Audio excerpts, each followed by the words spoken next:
N9 news కి స్వాగతం. ముందుగా ముఖ్యాంశాలు. డిటివి న్యూస్ కి స్వాగతం. ముందుగా ముఖ్యాంశాలు. కేసీఆర్ తోనే తెలంగాణ అభివృద్ధి చెందింది. బీఆర్ఎస్ వర్కింగ్ ప్రెసిడెంట్ కేటీఆర్ వెల్లడి.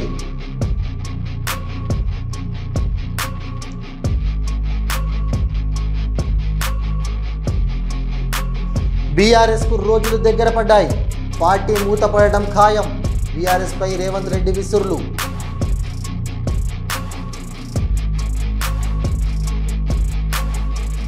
జాగృతి కార్యకర్తలతో చర్చించి భవిష్యత్ కార్యాచరణ ప్రకటిస్తా. ఏ పార్టీలో చేరను ఎమ్మెల్సీ కవిత ప్రకటన.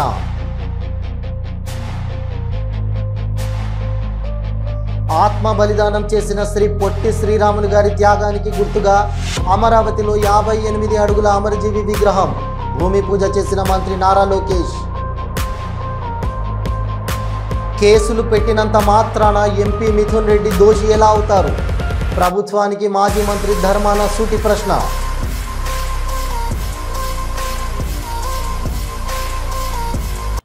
బీఆర్ఎస్ మనుగడపై సీఎం రేవంత్ రెడ్డి సంచలన వ్యాఖ్యలు చేశారు. టీడీపీ లాంటి అద్భుతమైన పార్టీపై కేసీఆర్ కుట్ర చేసి తెలంగాణలో మనుగడ లేకుండా చేశారని, టీడీపీ మీద కుట్ర చేసిన బీఆర్ఎస్ కూడా తెలంగాణలో మనుగడ లేకుండా పోతుందని చెప్పుకొచ్చారు సీఎం రేవంత్ రెడ్డి.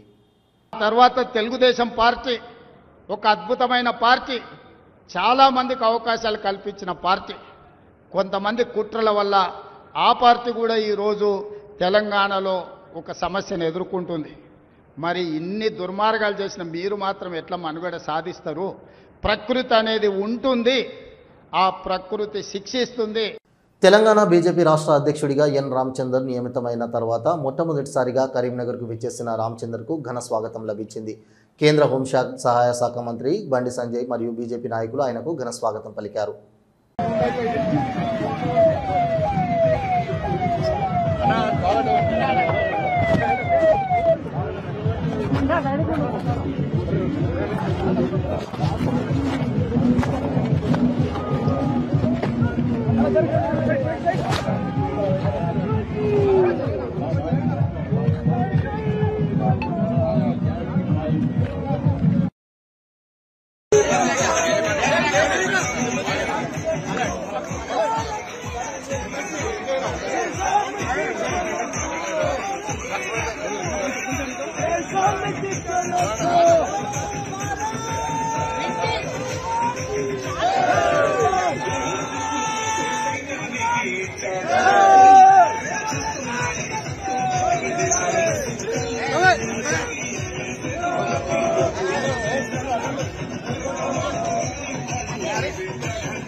సర్పంచ్లతో పనులు చూపించుకుని డబ్బులు ఎగ్గొట్టింది గత ప్రభుత్వం అయితే దానిని కొనసాగిస్తున్నది కాంగ్రెస్ ప్రభుత్వం అని ఫైర్ అయ్యారు కేంద్ర హోం సహాయ శాఖ మంత్రి బండి సంజయ్ కుమార్. కేంద్రం ఇచ్చే అభివృద్ధి నిధులను కూడా వారే ఇచ్చినట్లు చెప్పుకుంటున్నారని ఎద్దేవా చేశారు బండి సంజయ్. రామచంద్ర గారు రాష్ట్ర అధ్యక్షులైన తర్వాత మనకు తెలిసి వాళ్ళ తెలంగాణ రాష్ట్రం మొత్తం కూడా ఇదే జోష్ వాతావరణం, కార్యకర్తల లోపల విశ్వాసం నమ్మకం ఉంటుంది. ఎస్, భారతీయ జనతా పార్టీలో కమిట్మెంట్తో కష్టపడి సిద్ధాంతం కోసం పనిచేసినటువంటి కార్యకర్తలకు జాతీయ నాయకత్వం స్థానం ఇస్తుంది, ప్రోత్సహిస్తుంది, వాళ్ళకు బాధ్యతలు అప్పచెప్తుందని చెప్పి దానికి నిలువెత్తు నిదర్శనమే మన రాష్ట్ర అధ్యక్షులుగా శ్రీ రామచంద్ర గారు రాష్ట్ర అధ్యక్షుడిగా నియామకం కావడం విషయం మనకు తెలుసు. రాష్ట్ర వ్యాప్తంగా కూడా తెలుసు. చాలా మంది ఫస్ట్ అనుకున్నారు రామచంద్ర గారు చాలా సిన్సియర్, చాలా అమాయకుడు, ఏం మాట్లాడాడు కావచ్చు అనుకున్నారు. కానీ రామచంద్ర గారు సంగతి ఎవరు మొన్న చెప్పిన హైదరాబాద్లో చెప్పినా నేను. కానీ మా కర్మీరులు మాత్రం రామచంద్రరావు అంటే ఏంటో తెలుసు, బాగా డేంజర్ అన్నారు. బాగా అంటే బాగా డేంజర్. ఒక్కసారి దృష్టి పెట్టిండి అనుకో వాడిని పెట్టాడు. ఇక అప్పుడు కేసీఆర్ మీద దృష్టి పెట్టినాం మనం, ఇప్పుడు రామచంద్ర గారు కాంగ్రెస్ పార్టీ మీద దృష్టి పెట్టాడు, కాంగ్రెస్ పార్టీ అవుట్. వారి ప్లాన్, ఒక స్ట్రాటజీ, ఒక కమిట్మెంట్ నిజంగా ఈ తెలంగాణ రాష్ట్రంలో నేను అఖిల భారతీయ విద్యార్థి పరిషత్లో కార్యకర్తగా ఉన్నప్పుడు అనేక మంది భారతీయ జనతా పార్టీతో పాటు విద్యార్థి పరిషత్ కార్యకర్తలందరూ కూడా చాలా మందిని కాపాడినటువంటి గొప్ప వ్యక్తి రామచంద్రరావు గారు. ఎక్కడ ఏ కేసు కూడా అంతకుముందు తెలుసు, ఈ చట్టం మీద చాలా తక్కువ అవగాహన, కేసులు, కార్యకర్తల మీద కేసులు, టీడీపీ గవర్నమెంట్ ఉన్నా, కాంగ్రెస్ గవర్నమెంట్ ఉన్నా, బీఆర్ఎస్ గవర్నమెంట్ ఉన్నా, ఏ గవర్నమెంట్ ఉన్నా ఈ తెలంగాణ రాష్ట్రంలో బతుకులు బర్బాద్. యూరియా కోసం రైతు పడరాని పాటలు పడుతున్నారు. మహబూబ్ నగర్ జిల్లా కోడూరు మండలం అప్పాయిపల్లి గ్రామంలో యూరియా కోసం రాత్రి నుండి సహకార సంఘం దగ్గర పడిగాపులు కాస్తున్నారు రైతులు. అలాగే మెదక్ జిల్లా శివంపేట మండల కేంద్రంలో అర్ధరాత్రి నుండే భారీ క్యూ లైన్లో యూరియా కోసం వేచి ఉన్నారు రైతులు. వరంగల్ జిల్లా సంగెం మండలం కాపుల కనపర్తి గ్రామంలో యూరియా కోసం చెప్పులను లైన్లో పెట్టి యూరియా కోసం ఎదురు చూశారు రైతులు. హన్మకొండ జిల్లా పరకాల నియోజకవర్గం దామెర మండలం ఊరుగొండ సొసైటీ దగ్గర యూరియా కోసం రైతుల ఇబ్బందులు వర్ణనాతీతం.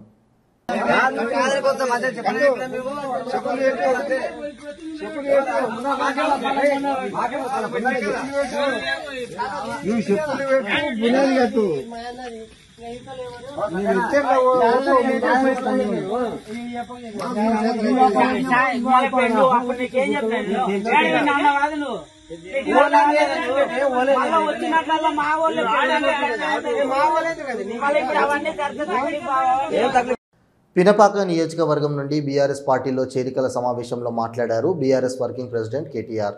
10 ఏళ్లలో అద్భుతమైన అభివృద్ధిని కేసీఆర్ నాయకత్వంలో తెలంగాణ సాధించిందని అన్నారు కేటీఆర్.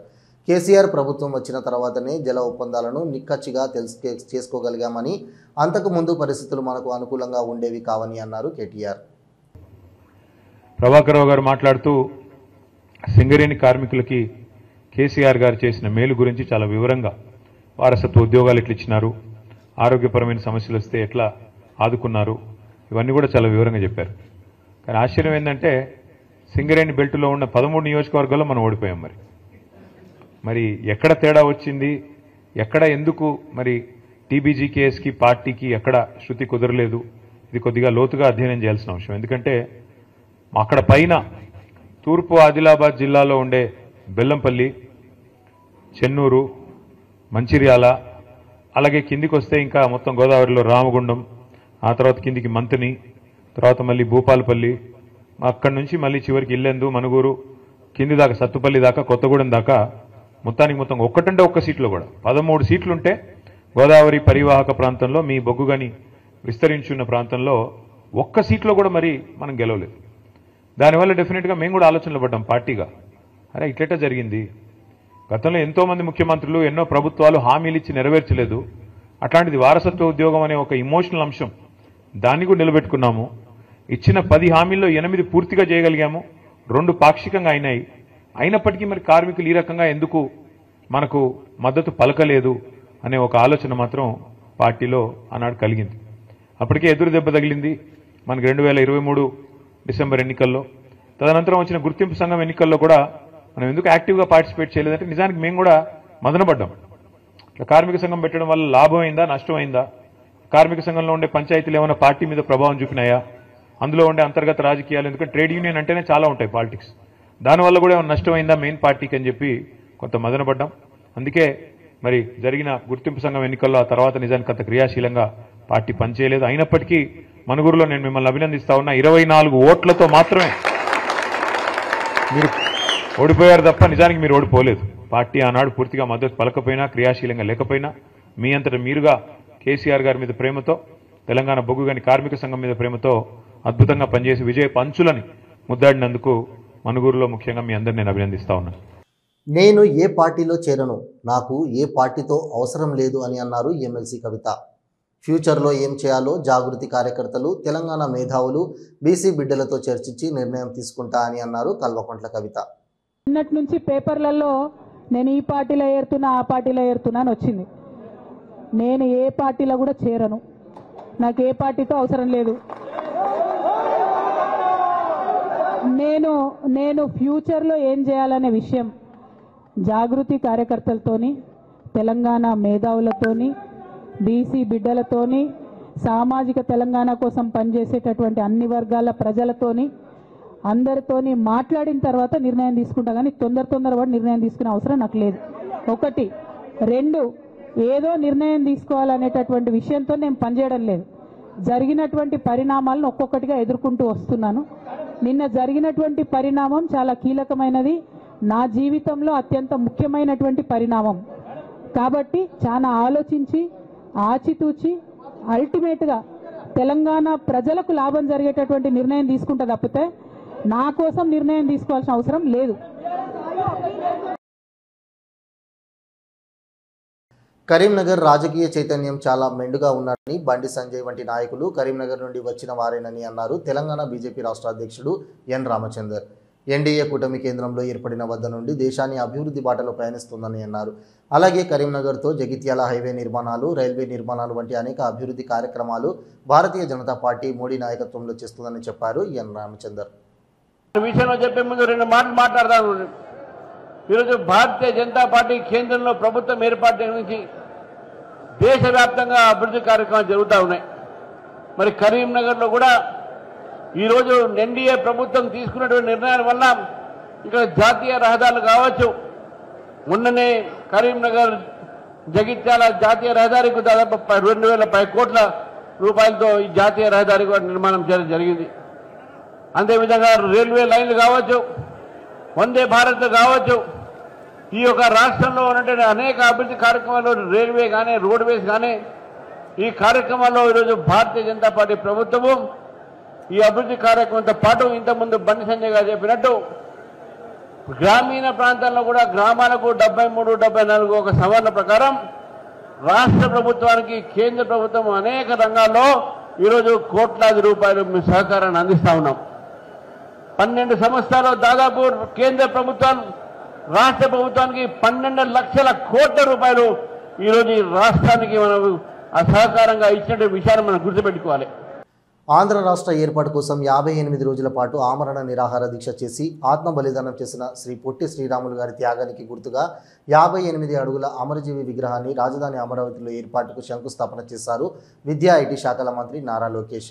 శ్రీరాములు గారి 125వ జయంతి రోజున సీఎం చంద్రబాబు మాట ఇచ్చారని, అంతకుముందు యువగలం పాదయాత్రలో తాను కూడా ఇదే హామీని ఇచ్చానని, ఇప్పుడు హామీ కార్యరూపం దాల్చుతుందని అన్నారు.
కడప జిల్లా వైఎస్ఆర్సీపీ అధ్యక్షులు మాజీ ఎమ్మెల్యే రవీంద్రనాథ్ రెడ్డి మీడియా సమావేశంలో మాట్లాడారు.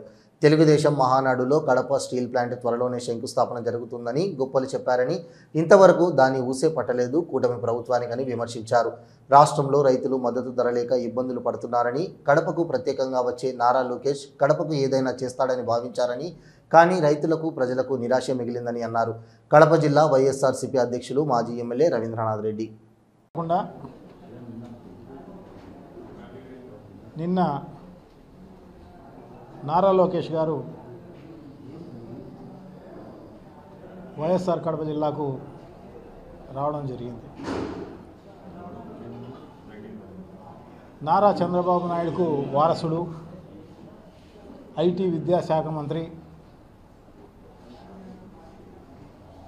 సో ఇంత పెద్ద ఎత్తున ఉన్నాయి కాబట్టి వారసుడు అనే ఎక్స్పెక్టేషన్ కూడా ఉంటుంది. కాబట్టి భవిష్యత్తులో ఈరోజు కాకుండా రేపు ముఖ్యమంత్రి అయ్యే ఛాన్స్ ఉండే అవకాశం ఉంటుంది. కాబట్టి ఆయన జిల్లాకు అదే పనిగా అందరితో కలిసి వచ్చేది వేరు, మహానాడు అనేది అందరితో కలిసి రావడం జరిగింది. సో ఇది సపరేట్గా జిల్లాకు వస్తున్నాడు అంటే నిజంగా కూడా ప్రజలు ఎక్స్పెక్ట్ చేస్తారు. ఎందుకంటే ఎవరైనా ఒక నాయకుడు ఈ రాష్ట్ర భవిష్యత్తుకు నిర్ణయించేవాడనే అతను వస్తూ ఉంటే ఈ జిల్లాకు ఏదైనా మేలు జరుగుతుందేమో, కనీసం ఆయన విద్యాశాఖ కన్నా మేలు జరుగుతుందేమో అని చెప్పేసి అందరూ ఎక్స్పెక్ట్ చేసి ఉంటారు. సో అదేం లేకుండా జిల్లాకు వచ్చి, అదే కాకుండా జిల్లాకు వచ్చిన తర్వాత ఇప్పుడున్న బర్నింగ్ ప్రాబ్లం వ్యవసాయానికి సంబంధించి అయితేనే, నిజంగా ఉల్లికి సంబంధించి అయితేనేమి, చీనీకి సంబంధించి అయితేనేమి, మినుములకు సంబంధించి అయితేనేమి, ఇప్పుడు ఇమీడియట్గా మార్కెట్ ఇంటర్వెన్షన్ కావాల్సిన అవసరం తప్పకుండా ఉంది ఈ ప్రభుత్వానికి. హైదరాబాద్ ప్రసాద్ ల్యాబ్స్లో హిందూపురం ఎమ్మెల్యే సినీ హీరో బాలకృష్ణను కలిసి పాలకొల్లులో ఈ నెల 24వ తేదీన జరగబోయే తన కుమార్తె శ్రీజ వివాహ శుభలేఖ అందజేసి రమ్మని ఆహ్వానించారు మంత్రి నిమ్మల రామనాయుడు.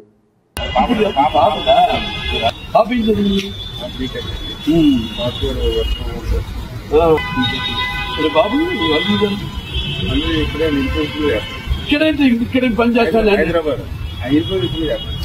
ఊరేదండి అలాది ఎడబడాలి భీమవరం పాల్గొల్లు మా ఇల్లు ఉన్నారుగా గణపతి గారు ఇప్పుడు సినిమా షూటింగ్ వెళ్ళినప్పుడు వాళ్ళతో దిగాను కృష్ణబాబు వెళ్ళి 24 ఎక్కడ పాల్గొల్లు అదే 24 సాంగ్ ఉంటుందండి అయిపోతుంది. ఈ నెల 10వ తేదీన ముఖ్యమంత్రి చంద్రబాబు అనంతపురం జిల్లా పర్యటన నేపథ్యంలో 3.50 లక్షల మందితో సూపర్ 6 సూపర్ హిట్ బహిరంగ సభ ఏర్పాటు చేయనున్నట్లు తెలిపారు పరిటాల శ్రీరామ్. జిఎంఆర్ ఇంద్రప్రస్థ వద్ద కూటమి నాయకుల ఆధ్వర్యంలో సూపర్ 6 సూపర్ హిట్ బహిరంగ సభ ఏర్పాట్లకు భూమి పూజ జరిగింది. ఈ కార్యక్రమంలో పాల్గొన్న ఎమ్మెల్యేలు కాలువ శ్రీనివాసులు, దగ్గుపాటి ప్రసాద్, బండారు శ్రావణి, శ్రీ ఎంపీ అంబికా లక్ష్మీనారాయణ, అనంతపురం జిల్లా టీడీపీ అధ్యక్షుడు వెంకటశివుడు యాదవ్, ముఖ్యమంత్రి programme coordinator Manthena Satyanarayana Raju, అహుడా chairman TC Varun, BJP నేతలు సందిరెడ్డి, కాపు రామచంద్రారెడ్డి పాల్గొన్నారు. సూపర్ 6 సూపర్ హిట్ అనే కార్యక్రమానికి రాష్ట్ర వ్యాప్తంగా ఉన్న నాయకులందరూ వస్తున్నారు. ముఖ్యంగా ఈ కార్యక్రమం యొక్క ముఖ్య ఉద్దేశం ఏంటంటే, ఈ దేశంలో ఎన్ని రాజకీయ పార్టీలున్నా, ఎన్ని ప్రభుత్వాలు తయారైనా, ఇక్కడ కూటమి ప్రభుత్వం, మన రాష్ట్రంలో ఉన్న కూటమి ప్రభుత్వం ప్రజల సంక్షేమం కోసం తీసుకున్న నిర్ణయాలు, తన ఇచ్చిన హామీలన్నింటినీ కూడా త్వరగా ఇంకా తక్కువ కాలంలో దానిని ఇంప్లిమెంట్ చేయడము, ప్రజల సంక్షేమాన్ని దృష్టిలో పెట్టుకుని ప్రజల సంక్షేమమే ధ్యేయంగా ఈరోజు ప్రభుత్వం వెళ్తున్న పద్ధతిని మాకు ఈ రాష్ట్రంలో జరిగిన ఏవైతే ఇంప్లిమెంటేషన్స్ ఉన్నాయో అన్ని పథకాలు అవన్నీ సక్సెస్ మీట్గా దీన్ని కూడా మనం భావించుకోవచ్చు. అన్నిటికంటే ముఖ్యంగా అనంతపురం జిల్లాలో కూటమి ప్రభుత్వం అందరూ కలిసి చంద్రబాబు నాయుడు గారు కావచ్చు, పవన్ కళ్యాణ్ గారు కావచ్చు, లేకుంటే బీజేపీ శ్రేణులందరూ ఎవరైతే ఉన్నారో అందరూ కూడా అనంతపురాన్ని ఈరోజు ఒక వేదికగా చేసుకున్నందుకు మేమంతా కూడా చాలా హర్షం వ్యక్తం చేస్తున్నాము. ప్రభుత్వం ఎంపీ మిథున్ రెడ్డి దోషిగా ప్రచారం చేస్తోంది. ప్రభుత్వం కేసులు పెట్టినంత మాత్రాన ఎంపీ మిథున్ రెడ్డి దోషి ఎలా అవుతారని మాజీ మంత్రి ధర్మాన ప్రసాదరావు ప్రశ్నించారు. బుధవారం రాజమండ్రి సెంట్రల్ జైల్లో మిథున్ రెడ్డి వైఎస్ఆర్సీపీ నేతలు భేటీ అయ్యారు. ఈ సందర్భంగా మాజీ మంత్రి ధర్మాన ప్రసాదరావు మీడియాతో మాట్లాడారు. ప్రభుత్వం మిథున్ రెడ్డిని దోషి అన్న విధంగా ప్రచారం చేస్తోంది. కేవలం కొన్ని ఆరోపణలు మాత్రమే వచ్చాయి. న్యాయ వ్యవస్థ దోషి అని నిర్ధారించలేదు. ప్రభుత్వం కేసులు పెట్టిన వారంతా దోషులు కాదు. న్యాయ వ్యవస్థ నిర్ధారించిన వరకు వ్యక్తిగానే చూడాలి. వారి కుటుంబానికి అందరూ అండగా ఉంటామని అన్నారు. పార్లమెంట్ సభ్యులు మిథున్ రెడ్డి గారిని కలుద్దామని ఈరోజు సెంట్రల్ ప్రిజన్కి వెళ్ళడం జరిగింది.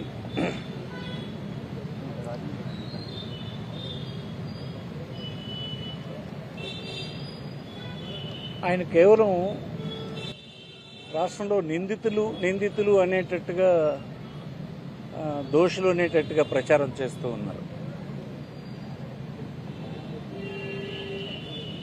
కొన్ని ఆరోపణలు చేయబడ్డాయి. ఆరోపణలు చేసినటువంటి వారందరూ కూడా దోషులని చెప్పడానికి లేదు. దోషులని నిర్ధారించడం ప్రభుత్వాలు పోలీసుల పని కాదు. జ్యుడిషియరీ సిస్టంలో దోషులుగా వారు నిర్ధారించబడితేనే దోషులు అవుతారు. వినాయక చవితి ఉత్సవాలను పర్యావరణ రహితంగా ఎంత భక్తి శ్రద్ధలతో జరుపుతున్నారో అంతే భక్తి శ్రద్ధలతో నిమజ్జనం కార్యక్రమం నిర్వహించాలని ప్రఖ్యాత ప్రవచనకర్త బ్రహ్మశ్రీ చాగంటి కోటేశ్వరరావు అన్నారు. నిమజ్జనంలో డీజేలు, శబ్ద కాలుష్యం, వికృత పొగడలు అపచారం అని తెలిపారు చాగంటి. ప్రతి సంవత్సరం భాద్రపద మాసంలో వచ్చే శుక్లపక్షంలో సవితి నుండి ఈ వినాయక నవరాత్రులు చేయడం అన్నది చాలా కాలంగా సనాతన ధర్మంలో అంతర్భాగంగా వస్తోంది. భారతదేశ స్వాతంత్ర సంగ్రామంలో కూడా ఈ వినాయక చవితి ఉత్సవాలు ఎనలేని పాత్ర పోషించాయి. వినాయక చవితి ఉత్సవాలు ఇంత వేడుకగా, ఇంత భక్తిగా, ఇంత సంరంభంగా వాడవాడలా నిర్వహింపబడడం అన్నది ఎంతో సంతోషకరమైన విషయం.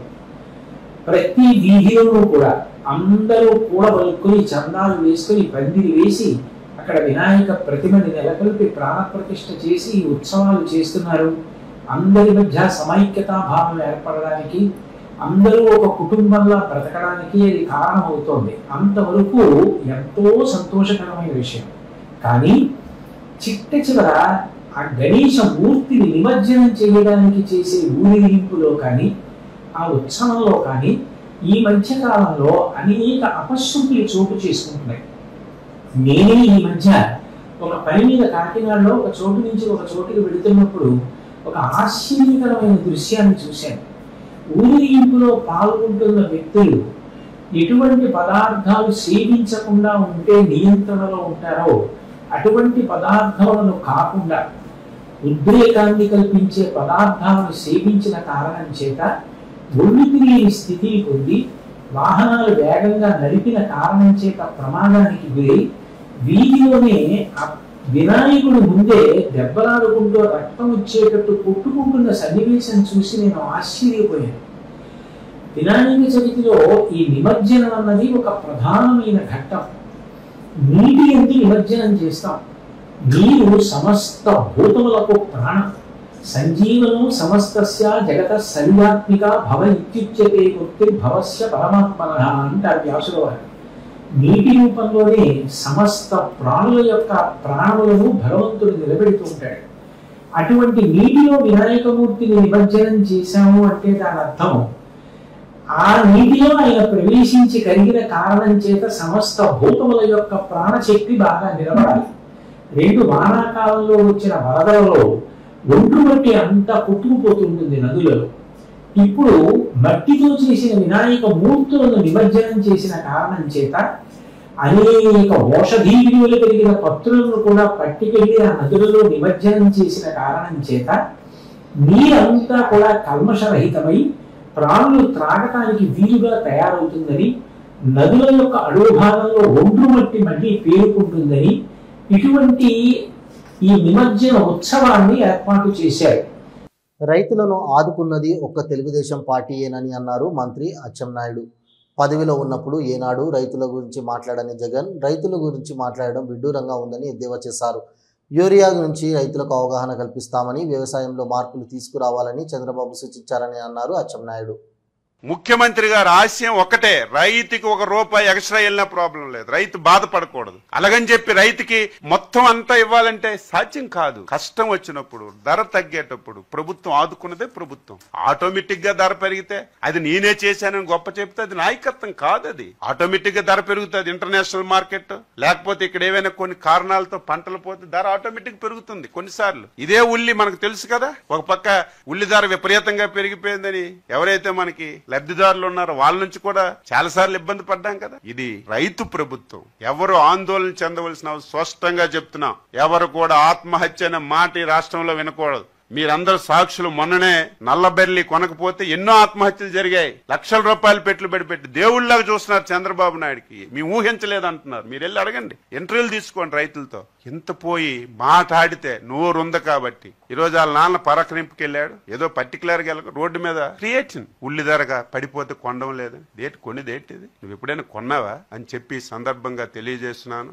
మా డిపార్ట్మెంట్ కి ముఖ్యమంత్రి గారు స్పష్టంగా ఆదేశాలు ఇచ్చారు. కాంప్లెక్స్ ఎరువులు సబ్సిడీ మీద ఇవ్వండి, రసాయన ఎరువులు తగ్గించండి, రైతుల్ని ఎడ్యుకేట్ చేయండి. ఒకేసారి మీరు యూరియా ఆపేయండి అంటే ఆపరు. అది కాదు, సాధ్యం కాదు. అది తిరుచానూరు శ్రీ పద్మావతి అమ్మవారి కళ్యాణాన్ని శాస్త్రోక్తంగా నిర్వహించారు వేద పండితులు. ఓం అస్మత్ పరమగురుభ్యో నమః. ఓం అస్మత్ పరమేష్టి గురుభ్యో నమః.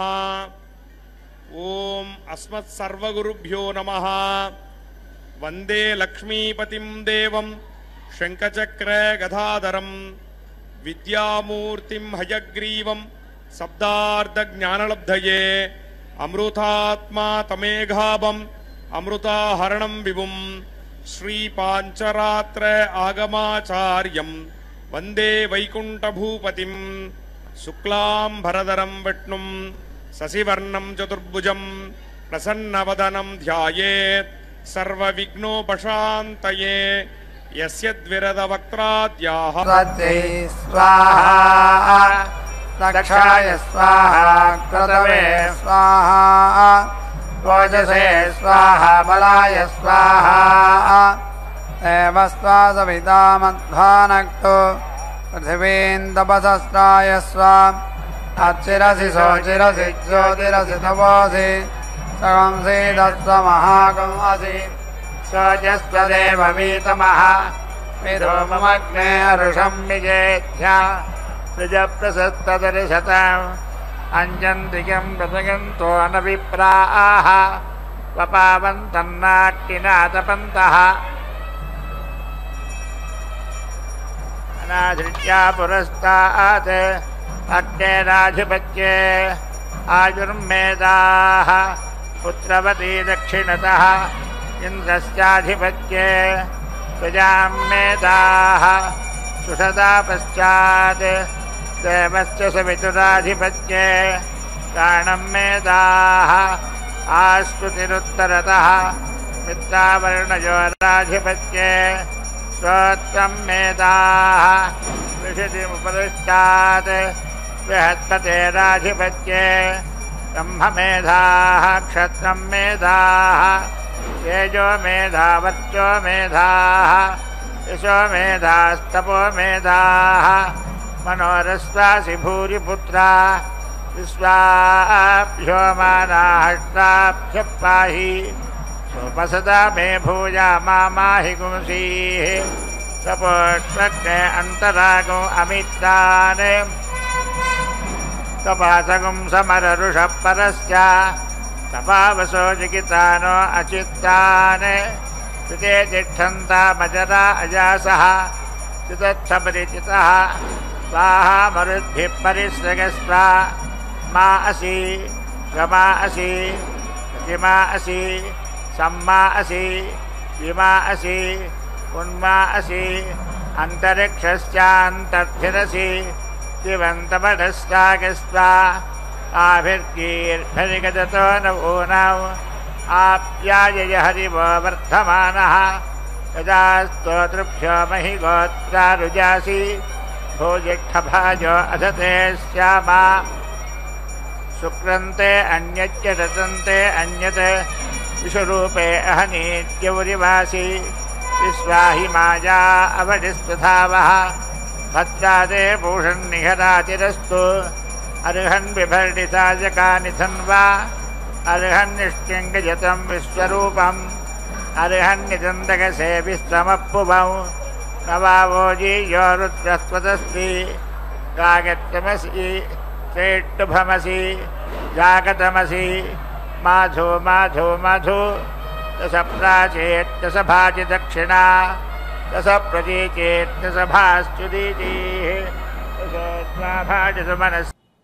ఇవి ఈనాటి వార్తలు. చూస్తూనే ఉండండి న్యూస్.